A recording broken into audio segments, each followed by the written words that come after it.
दोस्तों स्वागत है आप सभी का क्वार्टर 1 फाइनेंशियल ईयर 22 के रिजल्ट अपडेट में। और आज की इस कड़ी में हम आपसे दो कंपनियों के रिजल्ट अपडेट्स के बारे में बात करेंगे। पहला आईटीसी और दूसरा आईसीआईसीआई बैंक। ये दोनों कंपनियां शनिवार को रिजल्ट पेश किया है इन्होंने, और देखेंगे हम कि ये दोनों कंपनियां उम्मीद पर किस तरह से रिजल्ट दी हैं और इनके बिजनेसेस में क्या सुधार हुआ है लास्ट क्वार्टर से और प्रीवियस ईयर सेम क्वार्टर से। दोस्तों मैं हूं संतोष सिंह और आप देख रहे हैं इक्विटी फंडा। और दोस्तों अगर आपने मेरे चैनल को अभी तक सब्सक्राइब नहीं किया है तो कंसीडर करें सब्सक्रिप्शन के लिए, क्योंकि हम आने वाले दिनों में कंपनियों के फंडामेंटल, रिजल्ट अपडेट और मार्केट में किस तरह की अपॉर्चुनिटी हो सकती है उसके बारे में डिस्कस करते रहते हैं।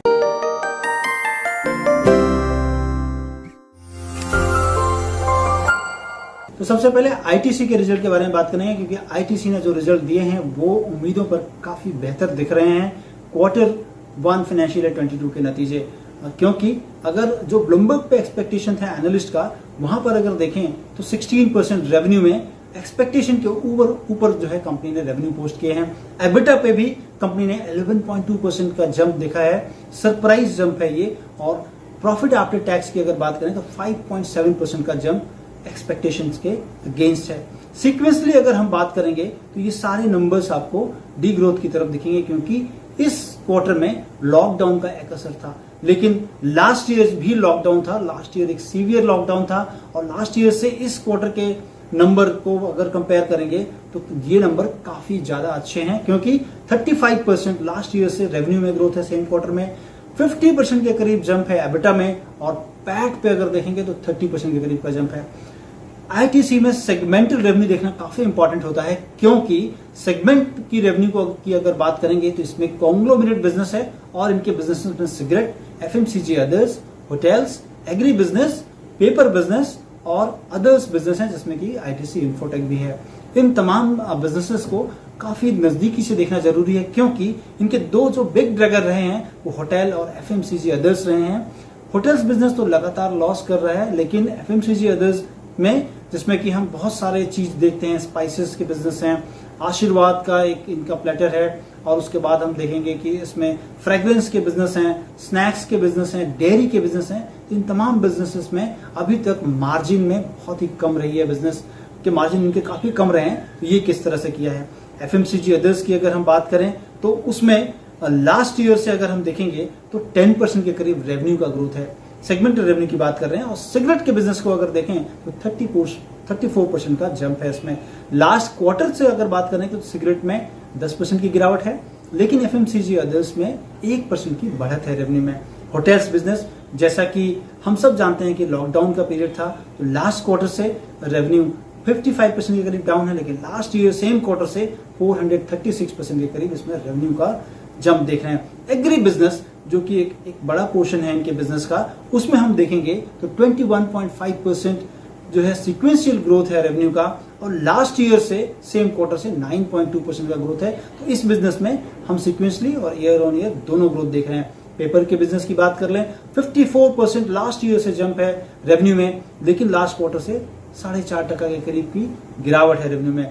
अदर्स बिजनेस में हम देख रहे हैं कि सीक्वेंसली और ईयर ऑन ईयर दोनों में अच्छी ग्रोथ है रेवेन्यू में, 22% ईयर ऑन ईयर और 6% के करीब जो है सीक्वेंसली इसमें ग्रोथ देखा जा रहा है। अब सबसे बड़ी चीज कि हमने रेवेन्यू देखा, लेकिन कंपनी को जो एबिटा लेवल पे जो प्रॉफिट होते हैं, ऑपरेशनल जो प्रॉफिट है, वो कंपनियों के जो सेगमेंट हैं वो किस तरह से कर रही है कंपनी। तो उसमें देखें कि एफएमसीजी जो सिगरेट बिजनेस है कंपनी का 36% एबिटा में लास्ट ईयर से जंप है, लेकिन ऑपरेशनल प्रॉफिट में लेकिन लास्ट क्वार्टर से 11% की गिरावट है।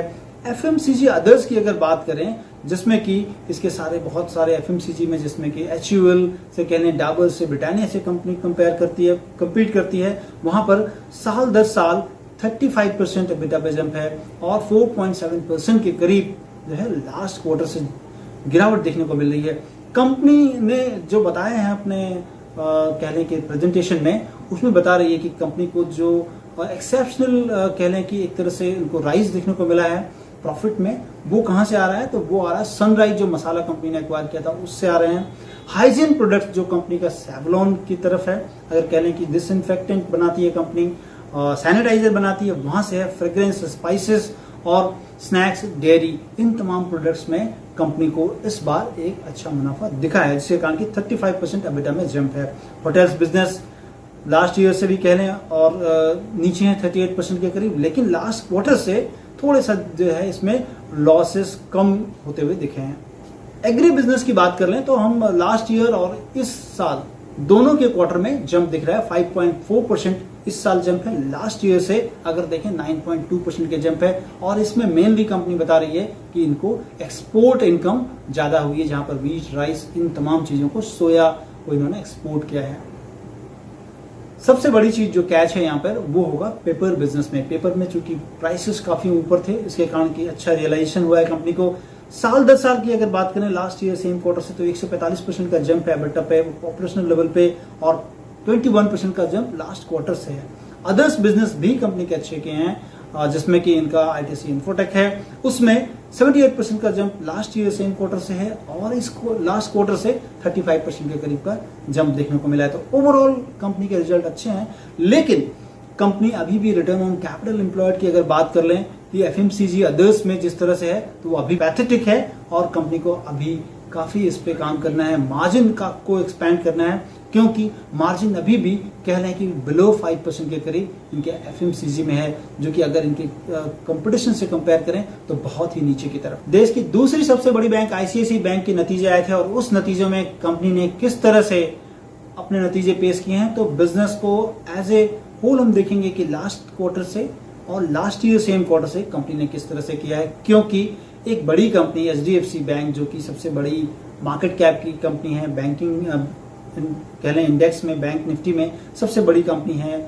HDFC बैंक, उसके नतीजे थोड़े उम्मीद से नीचे थे और कमेंट्री भी थोड़ी नेगेटिव थी, क्योंकि वेव 2 का हिट फाइनेंशियल्स पे बहुत ज्यादा हुआ था, या कह लें कि एज ए होल लोगों पर भी बहुत ज्यादा था, जिसके कारण की कंपनी को फाइनेंशियल हिट लेना पड़ा है। लेकिन ऐसे वातावरण में जहां पर कि फाइनेंशियल्स कंपनियों के खराब हो रहे हैं, ये कंपनी कैसी कर रही है उसके बारे में चलिए देखते हैं।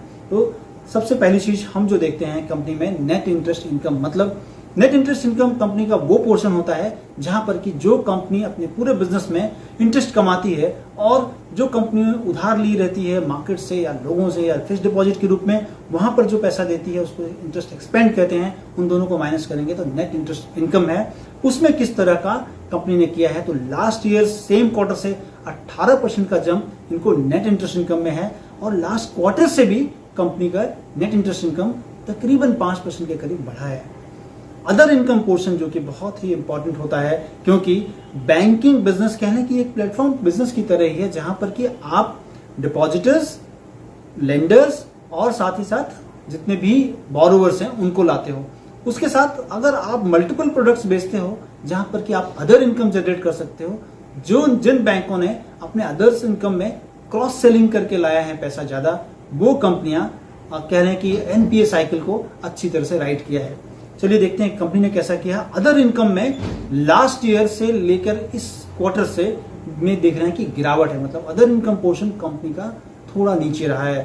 पैंडेमिक के जो पीरियड रहे हैं इसमें कंपनी ने अदर इनकम्स में इजाफा नहीं किया है, डी ग्रोथ हुई है। लास्ट ईयर से कह रहे हैं 35% और लास्ट क्वार्टर से 3% के करीब हुई है।